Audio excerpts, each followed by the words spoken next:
మనకందరికీ తెలిసిన వాక్యమే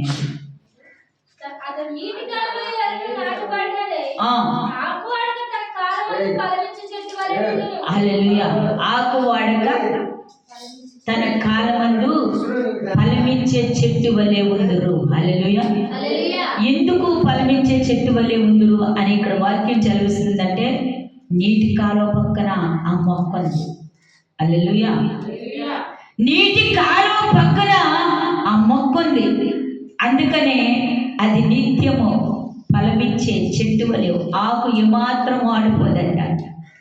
చూడండి, దేవుని మీద ఆనుకుని ఉన్నవారు ఏమాత్రం వాడిపోరో, సోలిపోరో, పడిపోరో, జారిపోరో. హల్లెలూయా. వారికి ఎన్ని ఉపద్రవాల మీదకి ముంచుకుని వచ్చినా ప్రకాశింపబడుతూనే ఉంటారు. దేవుని స్తోత్రం. గట్టిగా చప్పట్లు కొడుతూ దేవుని అంటే హల్లెలూయా. అవునా కదా? వారి మీదకి ఉపద్రవమే వచ్చినా, మరణమే వారి మీదకి వచ్చినా, దేవుని ఆనుకుని ఉన్న పిల్లలు ఎలా ఉంటారు? ప్రకాశింపబడతారు. దేవుని స్తోత్రం. ఏమాత్రం సిద్ధపడరు, వాడిపోరు, నలిగిపోరు. అటు ఇటు పరిగెత్తి నా సమస్యలో ఉంది, నా బ్రతుకులో ఉందని ఎవరితో చెప్పరు. ఎందుకంటే వారు దేవుని మీద ఆధారపడి ఉంటారు కాబట్టి, దేవుని ఆనుకుని ఉంటారు కాబట్టి, నా శ్రమైన, కష్టమైన, బాధైన, ఇరుకైన, ఎప్పుడైనా నా తండ్రి నాతో ఉన్నాడని ఎప్పుడైతే ఆయన మీద ఆనుకుని ఉంటారో వారి నిత్యము కూడా ప్రకాశింపబడతారంట. దేవుని స్తోత్రం. ఈ మాట విషయంలో మీరు భయపడవసరం లేదు. నువ్వు దేవుని ఆనుకుని ఉంటే నువ్వు ప్రకాశింపబడతావు. దేవుని స్తోత్రం. పరిశుద్ధాత్మ దేవుడి దినాన మనతో మాట్లాడుచున్నాడు. ఈ నేను కాలువ పక్కనున్న చెట్టు ఎలా సిగిరిపొచ్చి ప్రతినిత్యం నూతనంగా నూతనంగా నూతనంగా సిగిరిపడుతో, నువ్వు నా దేవుని మీద ఆనుకుని ఉంటే నువ్వు నిత్యము ప్రకాశింపబడుగాక. హల్లెలూయా. ఎంతమంది ఈరోజు అలా దేవుని ఆనుకోవాలనుకుంటున్నారు? నీ ఉద్యోగంలో, నీ వ్యాపారంలో, నీ పనిలో, నీ కష్టదినములో నీ వేదన పడుతున్నావా? ఈరోజు ఈ వాక్యం వింటున్న ప్రియ సహోదరి సహోదరుడా, నువ్వు నా దేవుని మీద ఆనుకుని ఆధారముగా చేసుకుని ఉన్నట్లయితే నీవు కోరుకున్న కార్యములన్నీ నా దేవుడు సఫలపరచగలుగునుగాక. హల్లెలూయా. మనుషుల మీద ఆధారపడవద్దు. ఈ మాట నేను ఖచ్చితంగా చెబుతున్నా. మనుషుల మీద ఆధారపడవద్దు. దేవుని మీద ఆధారము చేసుకుని ఉన్నట్లయితే దేవుని మహిమలో వర్ధిల్లగలుగునుగాక. హల్లెలూయా. ప్రియ సహోదరి సహోదరుడా, దేవుని కార్యాలు బలమని అయ్యంత చిక్కవు, ఆ కార్యాలు వివరించలేమండి. దేవుని స్తోత్రం. ఆయన గొప్ప దేవుడు అండి, మహోన్నతుడు. అందుకే అరణ్యంలో ఆగరుతో కూడా దేవుడు మాట్లాడాడండి. ఆగరు వైపు చూశాడు. ఎప్పుడు ఎన్నడూ చూడన ఆగరు దేవుని స్వరూపాన్ని చూడగలిగింది. దేవుని స్తోత్రం. ఆయన స్వరాన్ని వినగలిగింది. మనం వింటున్నామా ఆయన స్వరాన్ని? ఇలా హిందూరాలు ఒక సాక్ష్యం ఇస్తుంది. నేను రాత్రిగల సమయంలో చాలా సంతోషమైనది మాటది, అసలు ఊహించలేని కార్యం అది. ఆమె భయంకరమైన హిందూరాలు, అసలు ప్రభు అంటే తెలీదు. అలాంటి వ్యక్తి భార్యాభర్తలు విడిపోయి 3 సంవత్సరాలు అయింది. విడిపోయి ఉన్నారు. నేను మా సహోదరి మరి మౌని విజయవాడ ప్రార్థనకి వెళ్ళినప్పుడు ప్రార్థన చేశాం. చేసి వచ్చిన మూడో రోజునే ఆ కోర్టుకి వెళ్ళవలసి వచ్చింది. ఆ కోర్టులో ఆ కేసు వేసినప్పుడు మాట్లాడి ఇంటికి వచ్చాక వెనక్కి తిరిగి చూసేవారికి భర్త తన గుమ్మమ్మ దగ్గర ఉన్నాడంట. దేవుని స్తోత్రం. మరలా వారం రోజులనే తన యజమాని వచ్చి తీసుకువెళ్ళాడంట. అక్కడే ఉంటుంది, గవర్నమెంట్ జాబ్కి అప్లై చేసింది. అది కూడా ఈ పండుగ లెక్కిస్తానన్నారట. కొన్న ఇబ్బందులన్నీ తొలగిపోయి యజమాను మరి తన యజమానితో కలిసి మంచిగా కాపురం చేసుకుంటూ రాత్ర తన పుట్టింటికి వచ్చిందంట. నాకు ఫోన్ చేసి ఆమె సంతోషానికి అర్థులు ఇవ్వండి. దేవుని స్తోత్రం. నా జీజస్ ఎంత గొప్ప మేరకులు చేస్తాడని నాకు తెలియదండి. దేవుడు మీతో మాట్లాడే కాడండి. నేను ప్రతినిత్యం ఉదయకాలమో రాత్రిగల సమయంలో నా జీజస్కి ప్రేయర్ చేస్తున్నాను. నా దేవుడు అద్భుతం చేశాడు. ఎన్నో దినాలు విగ్రహాలకు మొక్కాను కానీ ఎవరు ఇలాంటి కార్యాలు చేయలేదు.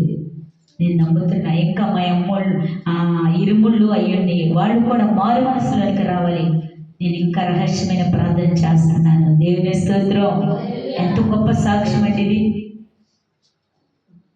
మన పుట్టి క్రైస్తవులై ఉండి కూడా సాక్ష్యం ఇవ్వలేకపోతున్నాము. హల్లెలూయా.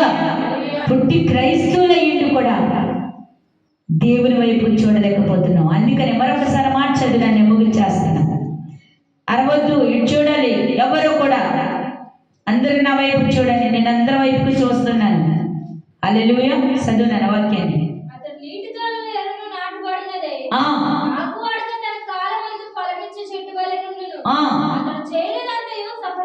హల్లెలూయా.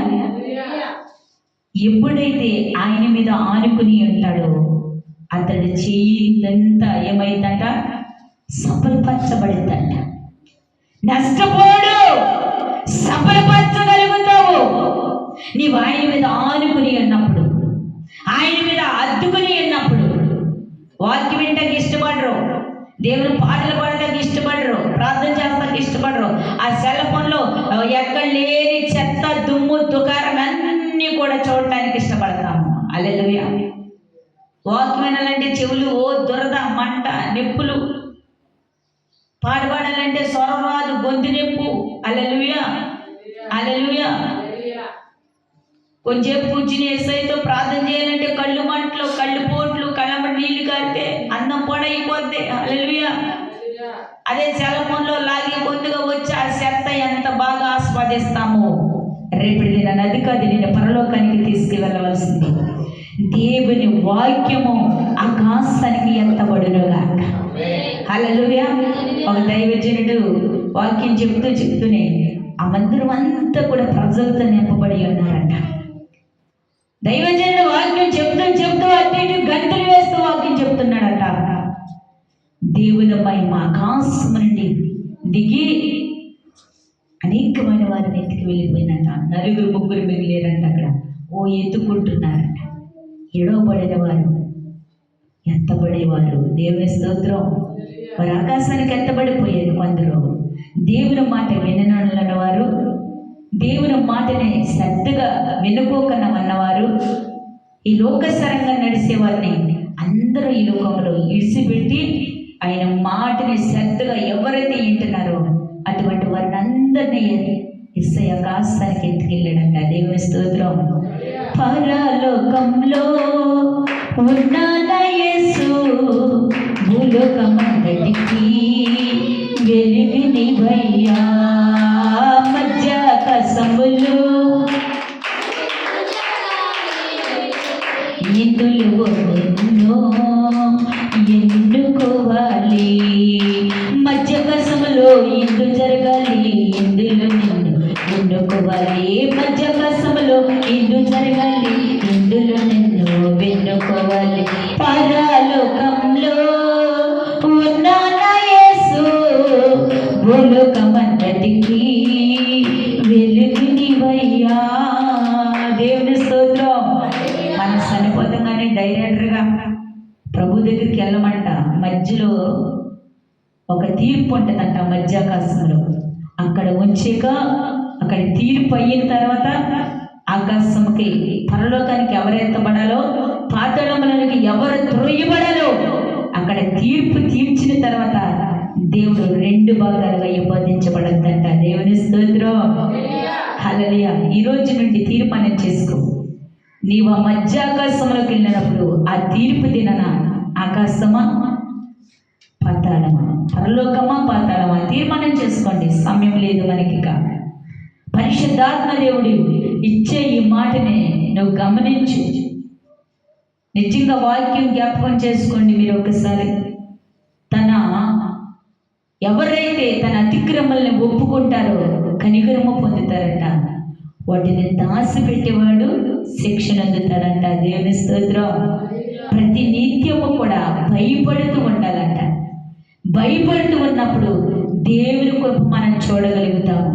నువ్వెప్పుడైతే పరిశుద్ధ ఆత్మదేవుని ఆనుకుని ఉంటావో నీ పనిలో ఆయన తోడుగా వచ్చుదురుగాక, నీ వ్యాపారంలో తోడుగా వచ్చుదురుగాక, నీ ఉద్యోగంలో తోడుగా వచ్చుదురుగాక, నీ చేతిరాతలో తోడైండుదురుగాక. నీవు చేసే ప్రతి పనిలో ఆయన ముందుగా నడుస్తూ ఉంటే నీ నీవెప్పుడైతే ఆయన్ని ఆనుకుని ఉంటావో నీవు నిలిచిన ప్రతి స్థలములో నా దేవుడు నిలబడునుగాక. నువ్వు ఆయన మీద ఆధారపడి ఉండాలి. ఆయన్ని ఆధారం చేసుకుని ఉన్నప్పుడు నీ ప్రక్కనే ఆయన మండుతూ ప్రకాశింపబడునుగాక. ఈరోజు నీవు అలా జీవించినట్లయితే ఆయన ఇచ్చే బహుమానాన్ని నీ వెళుతూ నువ్వు తీసుకుని వెళ్ళుదురుగాక. దేవుని కృపను పొందుకుందురుగాక. ఈ కొద్ది మాటలు ప్రభు ఆశీర్వదించబడునుగాక. ప్రార్థన చేసుకుందాం. త్వరగా వచ్చినట్లయితే మిక్కిలి పరిశుద్ధుడా మహోన్నతుడా